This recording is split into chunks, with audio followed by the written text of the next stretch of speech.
നമസ്കാരം, ഷെക്കന വേൾഡ് ടുഡേയിലേക്ക് ഏവർക്കും സ്വാഗതം.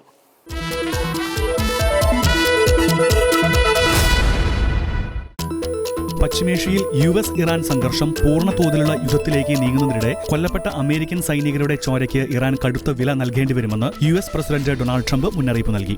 ഹോർമൂസ് കടലിടുക്കിലെ സമുദ്രപാത പുനഃസ്ഥാപിക്കുവാനായി അമേരിക്ക ഇറാനിലെ സൈനിക കേന്ദ്രങ്ങളിൽ തുടർച്ചയായ 10ാം ദിവസവും ശക്തമായ വ്യോമാക്രമണം തുടരുകയാണ്.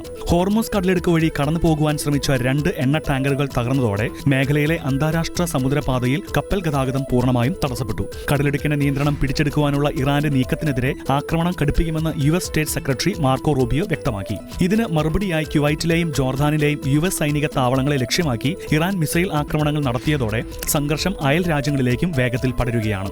ഏറ്റുമുട്ടൽ രൂക്ഷമായതോടെ ആഗോള വിപണിയിൽ അസംസ്കൃത എണ്ണവില ക്രമാതീതമായി ഉയർന്ന് ബാരലിന് $91 കടന്നു. ഇതിനിടെ യമനിലെ ഹൂതി വിമതർ സൗദി അറേബ്യക്കെതിരെ സമുദ്ര ഉപരോധം പ്രഖ്യാപിച്ചതും സ്ഥിതിഗതികൾ കൂടുതൽ സങ്കീർണമാക്കിയിട്ടുണ്ട്. മേഖലയിൽ യുദ്ധഭീതി ശക്തമായി നിലനിൽക്കുമ്പോഴും നയതന്ത്ര തലത്തിൽ അനുരഞ്ജനത്തിന് വഴികൾ തേടി ഇറാൻ ആഭ്യന്തരമന്ത്രി പാകിസ്ഥാനിൽ എത്തി ഉന്നതതല ചർച്ചകൾ ആരംഭിച്ചിട്ടുണ്ട്.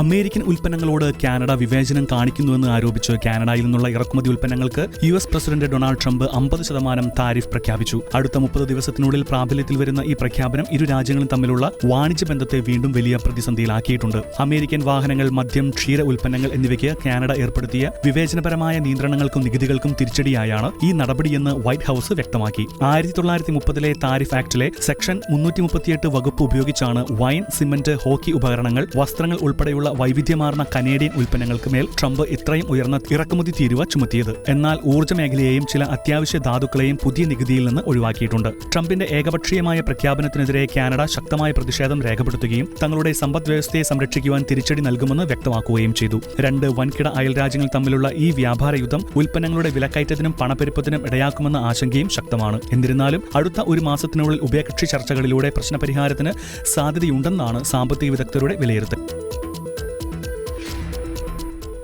അമേരിക്ക ഇറാൻ സംഘർഷം കൂടുതൽ ശക്തിപ്പെടുന്നതിനിടെ സൗദി അറേബ്യക്കെതിരെ സമുദ്ര ഉപരോധം പ്രഖ്യാപിച്ച് യമനിലെ ഹൂതി ഭീകരർ പുതിയ യുദ്ധമുഖം തുറന്നു. ഇറാന്റെ ഉപരോധത്തെ തുടർന്ന് ഹോർമൂസ് കടലിടുക്കിന് പകരം ചെങ്കടൽ വഴി എണ്ണ കയറ്റുമതി ചെയ്യുവാനുള്ള സൗദിയുടെ നീക്കങ്ങൾക്ക് ഈ നീക്കം വലിയ തിരിച്ചടിയാകും. സ്വന്തം വിമാനത്താവളങ്ങൾക്കും തുറമുഖങ്ങൾക്കും നേരെ സൗദി ഉപരോധം ഏർപ്പെടുത്തിയതിന് മറുപടിയാണ് പകരം വീട്ടൽ എന്ന നയത്തോടെ ഉപരോധം ഏർപ്പെടുത്തിയതെന്ന് ഹൂതി സൈനിക വക്താവ് പ്രഖ്യാപിച്ചു. ബേബ് അൽ മന്ദേബ് കടലിടുക്കിലൂടെയുള്ള സൗദി എണ്ണക്കപ്പലുകളുടെ ഗതാഗതം തടയുകയാണ് ഹൂതികളുടെ പ്രധാന ലക്ഷ്യം. ഹൂതികളുടെ പ്രഖ്യാപനം അടിസ്ഥാനരഹിതമാണെന്ന് വിശേഷിപ്പിച്ച സൗദി അറേബ്യ തങ്ങളുടെ സമുദ്രപാതകളും കപ്പലുകളും സംരക്ഷിക്കുവാൻ കർശനമായ നടപടികൾ സ്വീകരിക്കുമെന്ന് മുന്നറിയിപ്പ് നൽകിയിട്ടുണ്ട്.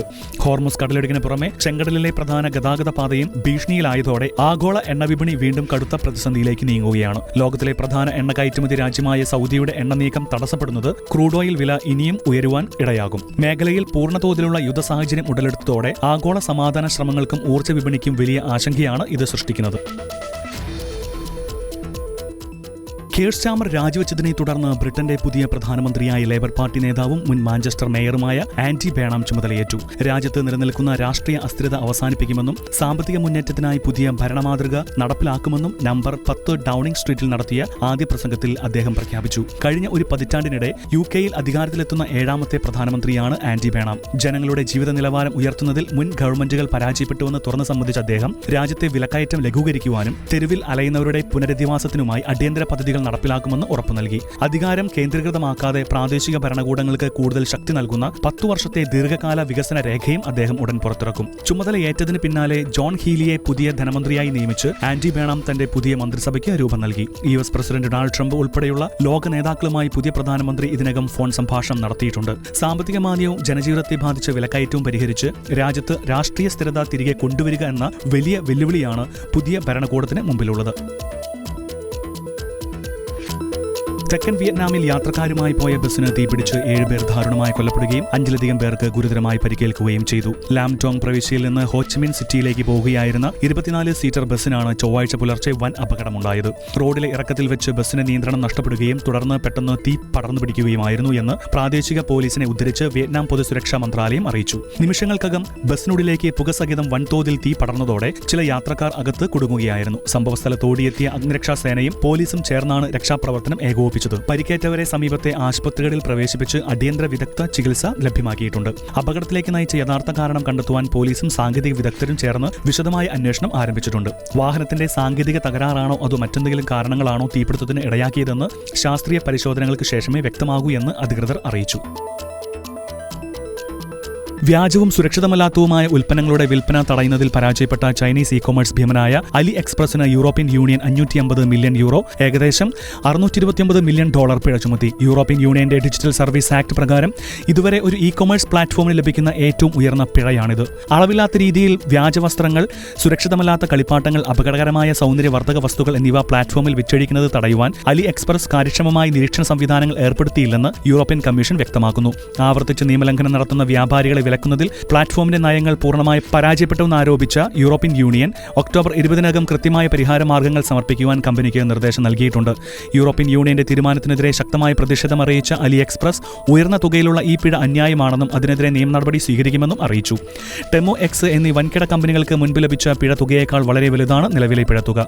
യൂറോപ്പിലെ 193 മില്യണിലധികം വരുന്ന ഉപഭോക്താക്കളുടെ സുരക്ഷ ഉറപ്പാക്കുവാൻ ഇന്റർനെറ്റ് പ്ലാറ്റ്ഫോമുകൾക്ക് മേൽ കർശന നിയന്ത്രണം ഏർപ്പെടുത്തുന്നതിന്റെ ഭാഗമായാണ് ഡിജിറ്റൽ സർവീസ് ആക്ട് കൂടുതൽ കർശനമാക്കുന്നത്.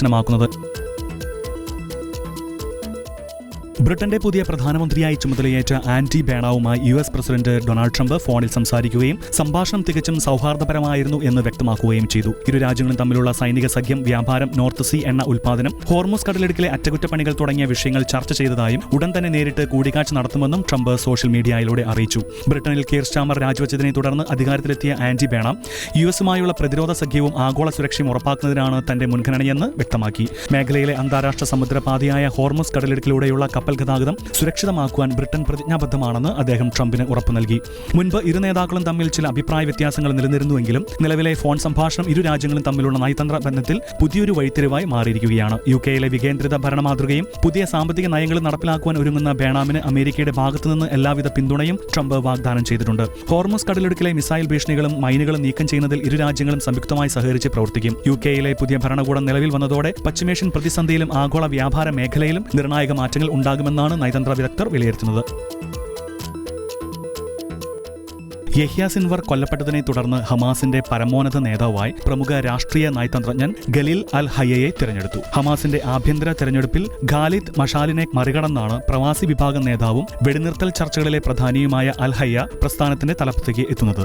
2024 ഒക്ടോബറിൽ യഹ്യ സിൻവർ കൊല്ലപ്പെട്ടതിനു ശേഷം ഹമാസിന്റെ കൗൺസിൽ ഭരണസമിതിയിലെ ഏറ്റവും സ്വാധീനമുള്ള നേതാവായിരുന്നു ഖലീൽ അൽ ഹയ്യ. ഗാസ വെടിനിർത്തൽ ചർച്ചകളിൽ ഹമാസിന്റെ മുഖ്യ മധ്യസ്ഥനായി പ്രവർത്തിച്ചിരുന്ന അൽ ഹയ്യ ഇറാന്റെയും മറ്റ് പ്രാദേശിക പങ്കാളികളുടെയും പിന്തുണയുള്ള പ്രമുഖ നേതാവാണ്. ഇസ്രായേൽ വ്യോമാക്രമണങ്ങളിൽ നിന്ന് തലനാരിഴക്കി രക്ഷപ്പെട്ടിട്ടുള്ള അദ്ദേഹം വർഷങ്ങളായി ഖത്തർ കേന്ദ്രീകരിച്ചാണ് ഹമാസിന്റെ രാഷ്ട്രീയ നയതന്ത്ര നീക്കങ്ങൾ ഏകോപിപ്പിച്ചിരുന്നത്. വെടിനിർത്തൽ ധാരണകൾ പൂർണ്ണമായി പ്രാബല്യത്തിൽ വരാതെ ഇസ്രായേൽ ആക്രമണങ്ങൾ തുടരുന്ന പശ്ചാത്തലത്തിലാണ് അൽഹയ്യ ഹമാസിന്റെ നേതൃത്വം ഏറ്റെടുക്കുന്നത്. ഇറാന്റെ അടുത്ത അനുഭാവിയായ അദ്ദേഹം തലപ്പത്തേക്ക് വരുന്നത് ഹമാസിന്റെ ഇസ്രായേൽ വിരുദ്ധ നയങ്ങളെ കൂടുതൽ കർശനമാക്കുമെന്നാണ് അന്താരാഷ്ട്ര നിരീക്ഷകരുടെ വിലയിരുത്തൽ. പ്രസ്ഥാനത്തിന്റെ മുൻനിര നേതാക്കളുടെ വധത്തിനു ശേഷവും ആഭ്യന്തര തെരഞ്ഞെടുപ്പിലൂടെ പുതിയ നേതാവിനെ കണ്ടെത്തിയത് ഹമാസിന്റെ രാഷ്ട്രീയ സംഘടനാ ശേഷിയാണ് വ്യക്തമാക്കുന്നത്. 15 വയസ്സിൽ താഴെയുള്ള കുട്ടികൾ സോഷ്യൽ മീഡിയ ഉപയോഗിക്കുന്നത് വിലക്കിക്കൊണ്ടുള്ള നിർണായക ബില്ലിന് ഫ്രഞ്ച് പാർലമെന്ററി കമ്മിറ്റി അംഗീകാരം നൽകി. സെപ്റ്റംബറിലെ പുതിയ അധ്യയന വർഷാരംഭത്തോടെ നിയമം പൂർണ്ണമായി നടപ്പിലാക്കുവാനാണ് പ്രസിഡന്റ് ഇമ്മാനുവൽ മാക്രോണിന്റെ നേതൃത്വത്തിലുള്ള ഭരണകൂടം ലക്ഷ്യമിടുന്നത്.